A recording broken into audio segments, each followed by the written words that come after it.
দিদি, জীবনটা না অনেক বড়, কি জানে কাল তোমার জন্য কি অপেক্ষা করে আছে। আর একটা কথা কি জানো তো, সময়ের হাতে না অনেক শক্তি, সে চাইলে তোমার ভাগ্য এক নিমিষেই বদলে দিতে পারে। তাই বলছি সবকিছু সময়ের উপর ছেড়ে দাও। একটু ভরসা রাখ দিদি আমাদের ওপরে। আমি আছি, আমাদের বাড়ির সবাই আছে, তোর কিচ্ছু হতে দেব না। যে তোর দিকে চোখ তুলে তাকাবে তার চোখ আমি উপড়ে নেব। যে যে ভুলভাল কথা বলবে না তোর নামে, আমি তার জিভটা টেনে ছেড়ে দেবো।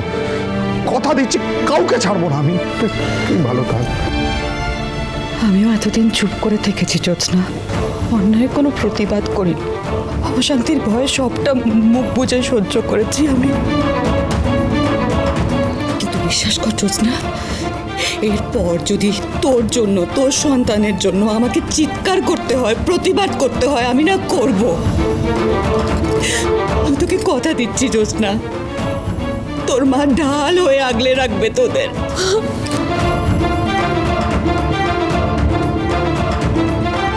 হ্যাঁ দিদি, তোমার আর তোমার বাচ্চার দায়িত্ব আজ থেকে আমাদের। কথা দিচ্ছি দিদি, এই দু চোখ থেকে কষ্টের কান্নার কখনো ঝরতে দেব না।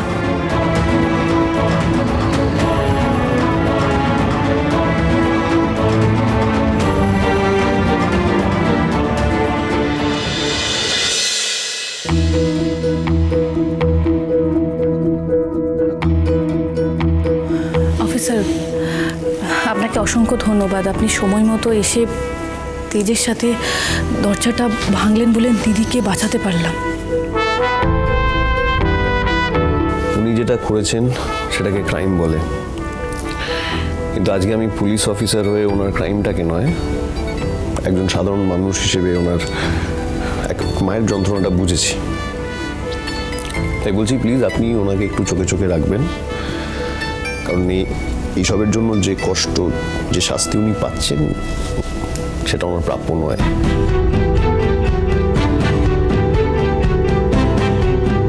যে ইন্সপেক্টর আইনের বাইরে কিছু বোঝেন না, সে আজ দিদির জন্য এত ভাবছে।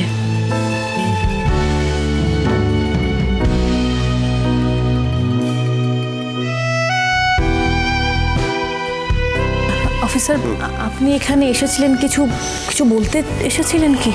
ও হ্যাঁ, থেকে যেন ভুলে গেছি এইসবের মধ্যে। আসলে ওই আগের দিন যে আপনি বলছিলেন না যে সার্থক চ্যাটার্জিকে দেখেছেন মন্দিরে, ওটা আপনার মনেরই ভুল হবে, কারণ আমি নিজের সংশোধনাগারে গিয়ে দেখেছি যে সার্থক ওখানেই আছে। আমি কি সত্যি এতটা ভুল দেখলাম?